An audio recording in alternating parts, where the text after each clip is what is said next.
ईशमीशान निर्वाणरूपम् विभुं व्यापकं ब्रह्मवेदस्वरूपम्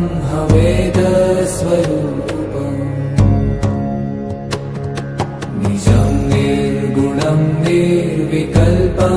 निरीहम्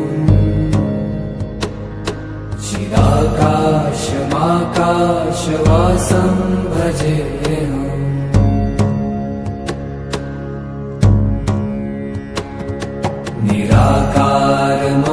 निराकारमोङ्कारमूलं तुरीयम्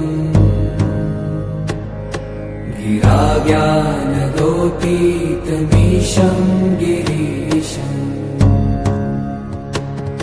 करालं महाकालकालं कृपालुम् गुणागार संसारपारं नतो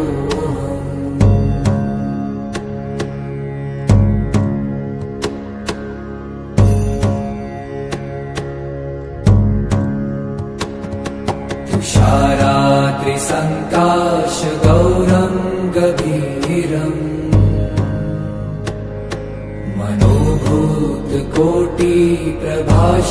मनोभूतकोटिप्रभाश्रीशरीरम् स्फुरन्मौलिकल्लोलिनी चारुगङ्गा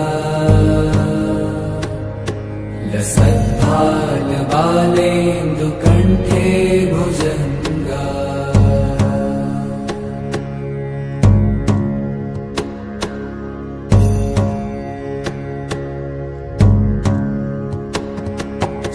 चलत्कुण्डलं भ्रूसुनेत्रं विशालम् प्रसन्नाननं नीलकण्ठं दयालम् मृगाधीशचर्माम्बरं मुण्डमालम् प्रियं शङ्करं सर्वनाथं भजामि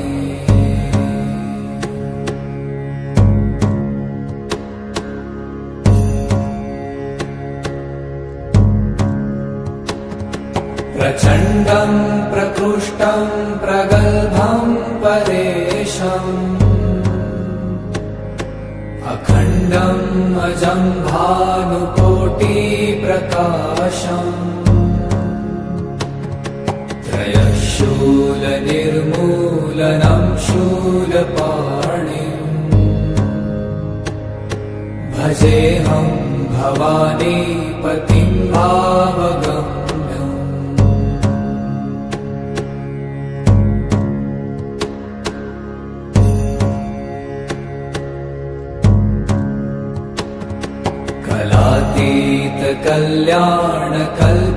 कल्याणकल्पान्तकारी सदा सज्जनानन्ददाता पुरारी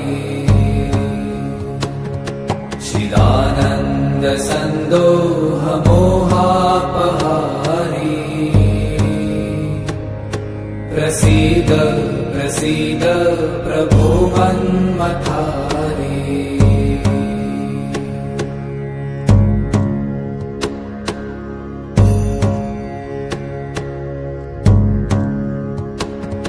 न यावत् उमानाथ पादारविन्दम् भजन्ति ह लोके परे वा नराणाम् न तावत् सुखं शान्ति सन्तापनाशम्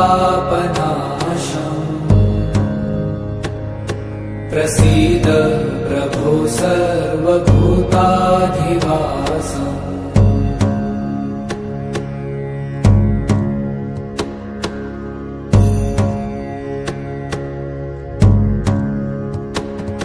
न जानामि योगं जपं नैव पूजा न तोऽहं सदा सर्वदा शम्भुतुभ्यम् जराजन्म दुःखौ गतातप्यमानम् प्रभो पाहि आपन्नमामीश शम्भो।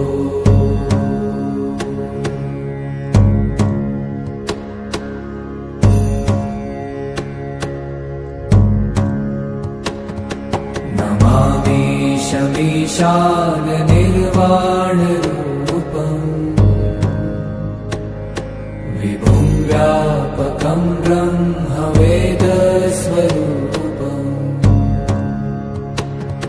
निजं निर्गुणं निर्विकल्पं निरीहम् चिदाकाशमाकाशवासं भजेऽहम्।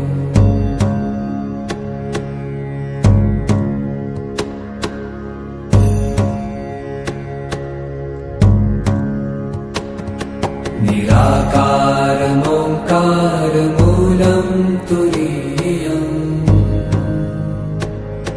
गिराज्ञानगोतीतमीशं गिरीशम् करालं महाकालकालं कृपालुम् गुणागारसंसारपारं नतो।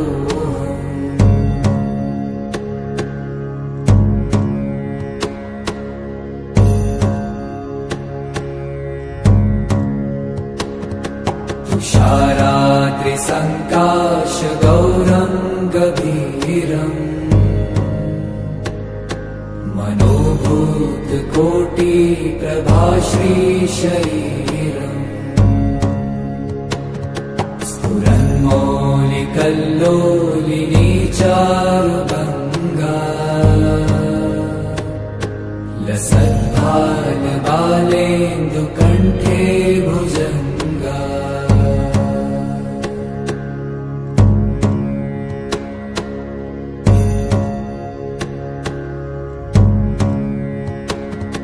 चलत्कुण्डलं भ्रूसुनेत्रं विशालम्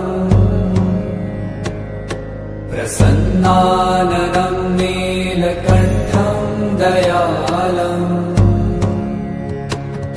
मृगाधीशचर्माम्बरं मुण्डमालम्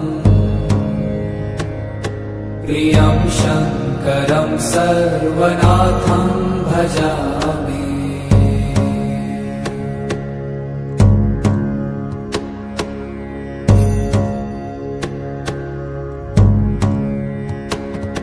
प्रचण्डं प्रकृष्टं प्रगल्भं परेशम् अखण्डम् अजं भानुकोटिप्रकाशम् त्रयशूलनिर्मूलनं शूलपाणिम् भजेऽहं भवानीपतिं भावगम्।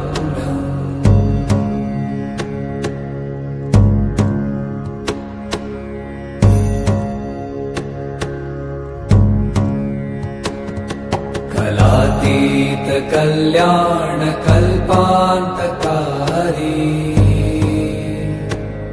सदा सज्जनानन्ददाता पुरारी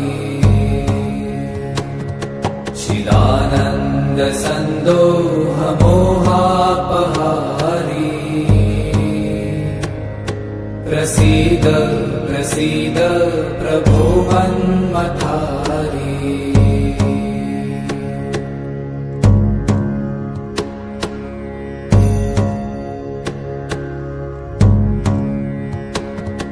न यावत् पुमानाथ पादारविन्दम्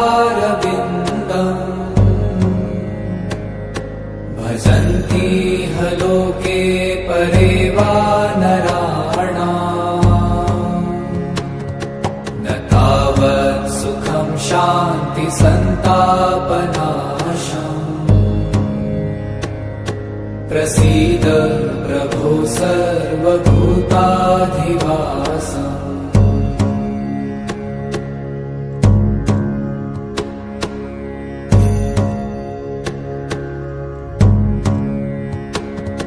न जानामि यो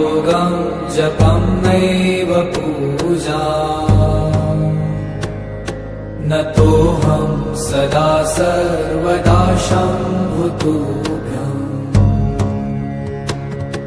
जराजन्म दुःखौ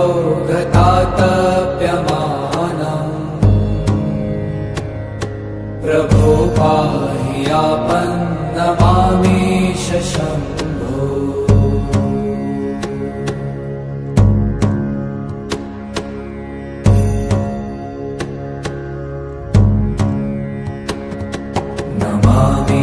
नमामीशमीशान निर्वाणरूपम्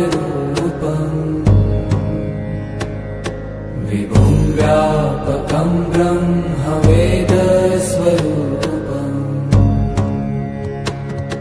निजं निर्गुणं निर्विकल्पं निरीहम्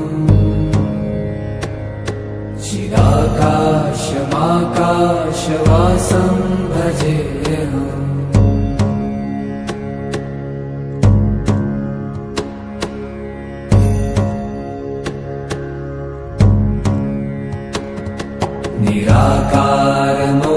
निराकारमोङ्कारमूलं तुरीयम्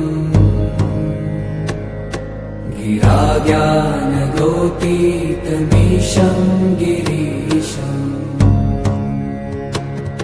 करालं महाकालकालं कृपालुम्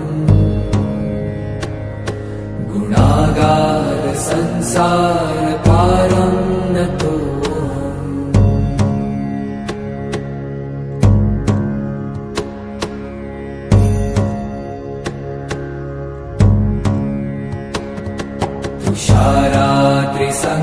तुषाराद्रिसङ्काशगौरं गभीरम्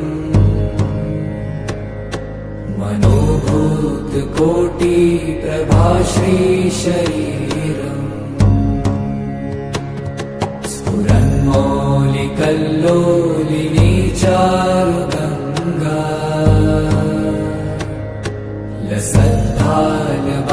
लसद्भालबालेन्दुकण्ठे भुजङ्गा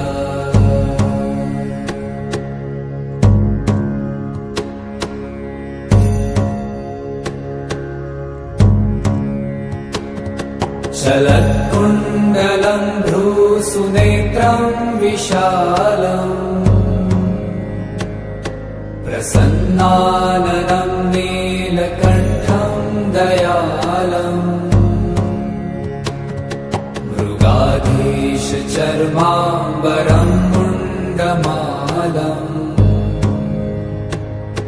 प्रियं शङ्करं सर्वनाथं भजामि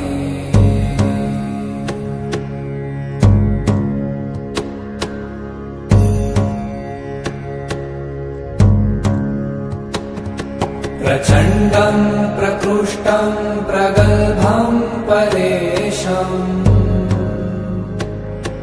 अखण्डम् अजं भानुकोटिप्रकाशम् त्रयशूलनिर्मूलनं शूलपाणिम् भजेऽहं भवानीपतिं भावगम्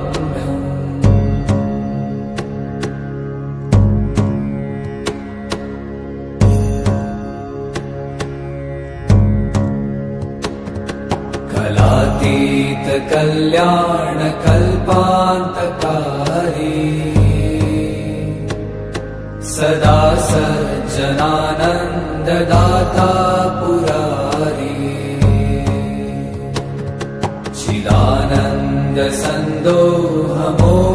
चिदानन्दसन्दोहमोहापहारी प्रसीद प्रसीद प्रभो मन्मथारी